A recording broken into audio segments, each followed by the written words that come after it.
Rahim. Welcome to ইত্যাদি TV.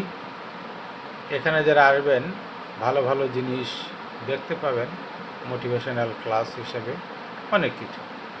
যেমন আজকে একটা মোটিভেশনাল ছোট্ট একটা ক্লাস দিই। যেমন শিশুরা কীভাবে চলবে, কীভাবে তাদেরকে শৈশব জীবন কীভাবে বড় হবে, তারপর কৈশোর আসবে,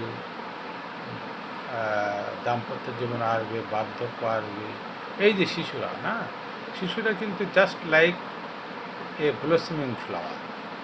শিশুদেরকে যত্ন করতে হবে প্রচুর, এবং শিশুরা যা, আমার মতে শিশুরা যা করতে চায় সেটাই করবে। তাহলে সে আর জেদি হবে না, কোনো কিছুই হবে না। তাহলে education is the manifestation of the perfection already in man. মানুষের অন্তর্নিহিত সত্তা মধ্যে সম্পূর্ণ বিকাশ সাধন। আমাদের এডুকেশান শেখাতে হবে, প্রথম থেকে তার সাথে ভালো ব্যবহার করতে হবে, বড়োদেরকে সালাম দিতে হবে, বড়োদেরকে শ্রদ্ধা করতে হবে।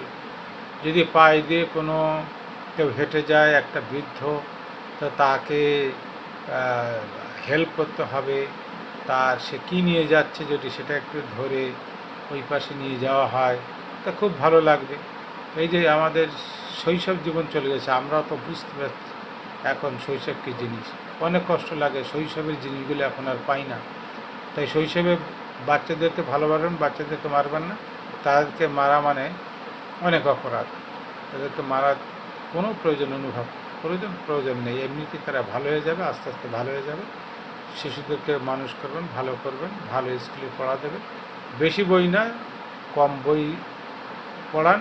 ওই একদিন দেখলাম যে এক শিশু পড়তে যাচ্ছে একটা স্কুলে, কেজি হোক যাই হোক, সে বই চাগাতেই পাচ্ছে না, মানে বই ভারী হয়ে তার মেরুদণ্ড বেঁকে যাচ্ছে।